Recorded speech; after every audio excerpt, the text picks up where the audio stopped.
Good morning from the San Diego International Airport. Current time is 5:14 a.m. and I have no idea why I look so freaked out while trying to cross the road here. There's nobody here yet, except for me, I guess.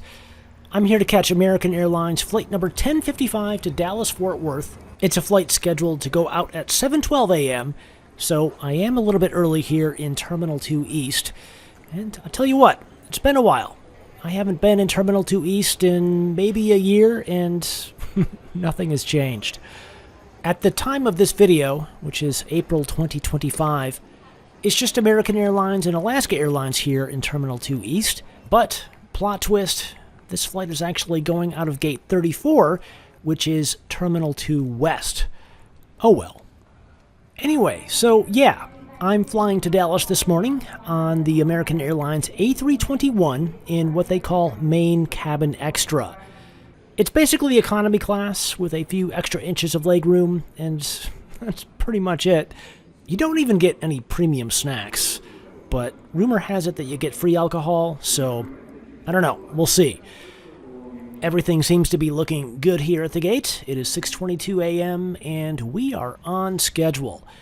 There was actually another American Airlines A321 going to Dallas about 30 minutes ahead of this flight, and that one left right on time, so flights to DFW were running fairly smoothly this morning.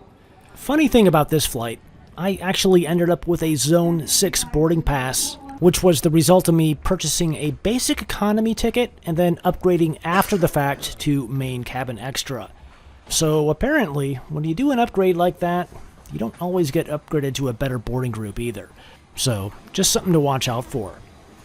It's also worth noting that there are 9 boarding groups on American Airlines, so if you do end up in one of these higher boarding groups, there's a fairly good chance that you're not going to have any overhead bin space by the time you get on board. It goes really fast, so it would behoove you to go carry-on luggage only. Anyway, this is seat 10A, and yeah, check out that legroom. Exactly as advertised. There are no video screens in these seats, obviously, but that's okay. I'm liking this extra legroom. This is about 6 inches more legroom than economy, I think. It's at least 4, maybe not 6, but it's definitely noticeable. It feels good. It is worth paying extra for if you're over 6 feet tall. I'm 5'10", by the way, and yeah, I've got tons of room to spread out here. Maybe not side to side, but front to back maybe, legroom-wise. That's good. Something else that's good is the fact that there are USB power outlets in these seats. It's USB-A, not USB-C yet, as well as these full-size electrical outlets down beneath the seats.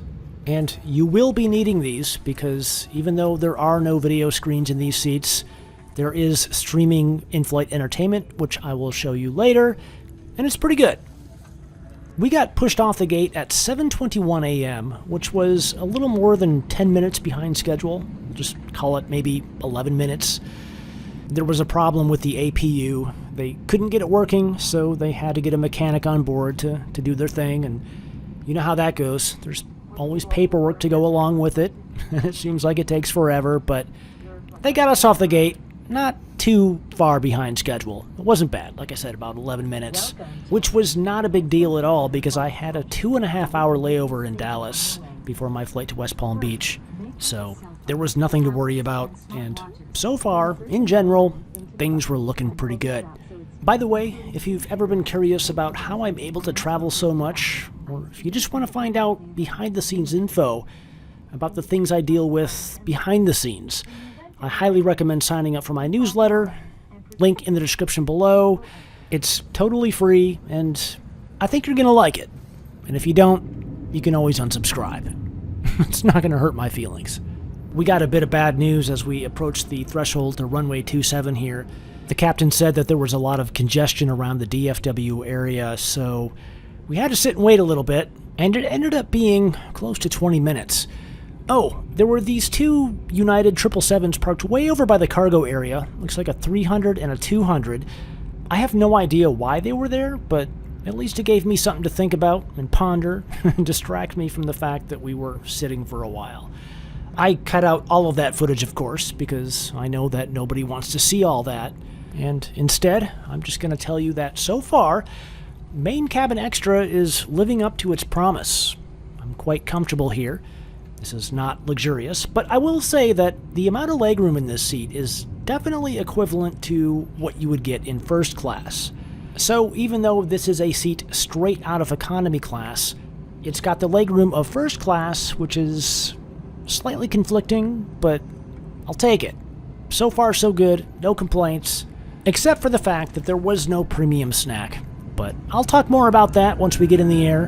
But for now, it's time to enjoy yet another San Diego takeoff, which is always stunning. And by the way, if you want to see that entire thing without editing, and with all the sound, which does not include me talking, there's a link in the description below for exactly that.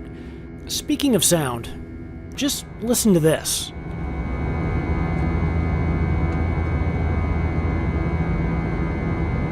You know, I've never really been that big of a fan of the A321, but I will say the A321 with the V2500 engines, which this one has, sounds great, especially during takeoff, especially if you're seated ahead of the wing like I am on this flight. You gotta be ahead of the wing though, just a few rows forward or ahead of the engines, and there aren't really that many narrow-body aircraft that sound this good, at least in my opinion, anyway. And now, it's time to turn my attention to the American Airlines Main Cabin Extra onboard service, which there really isn't any. This is basically economy class with a few extra inches of legroom, and it's not all that luxurious. There is in-flight entertainment though, although you're going to have to access it via your personal device. It's a streaming service. There are no video screens in these seats, and you will have to sit through a 30-second credit card ad to access any of it, but overall it's pretty good. It's a pretty fast service. There are a lot of movies and TV shows to choose from, including live TV, and also you get free Apple Music, which is pretty cool. You get free weather, which I guess is okay. And that's pretty much it. Wi-Fi in American Airlines is not free yet. It's coming. This video was recorded in 2025, so you still have to pay for Wi-Fi, but they are saying in 2026 that free Wi-Fi is coming, which is going to be the same as what Delta and some other U.S. airlines are currently offering. Something else that American Airlines does very well, in my opinion, is the free snack service, because you get a free can of soda, or at least a free can of whatever it is you choose to drink. In my case, Diet Coke. It's my standby as of late. I've been doing that for the past year and a half or so. Can't beat a Diet Coke while in flight, even though alcohol is free here in Main Cabin Extra. So you get a free glass of wine or a free beer, no charge. So I guess that's one of the perks about Main Cabin Extra that might make it worth it. You combine that with the extra leg room, and it's not all that bad. I don't think this compares to Comfort Plus on Delta or Economy Plus on United, simply because there are no video screens in these seats. So it kind of looks and feels like a cheaper experience. Even though the snack is pretty much the same and you do get that free drink, it just feels cheaper overall. So I don't think I'm going to be doing this again if I have a choice.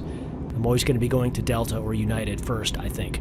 Or even JetBlue. JetBlue's got a pretty good premium economy product, even though it's not technically premium economy.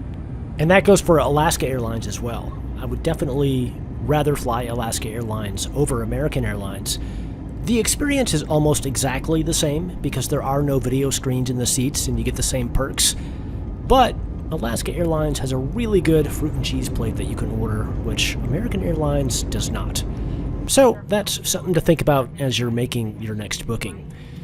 Anyway, it is 12:38 p.m. now. We just landed on runway 30 left, and the weather is absolutely fantastic here in Dallas-Fort Worth, which is something I don't say very often, because every time I come here, it's always really hot and muggy or rainy or just miserable. But today, it's beautiful.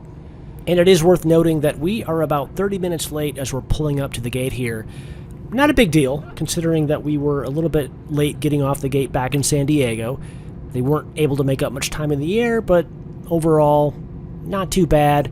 especially considering how congested DFW can get at times. Sometimes you land and you just sit and wait, but it didn't happen this time, thankfully, and overall, things went pretty well.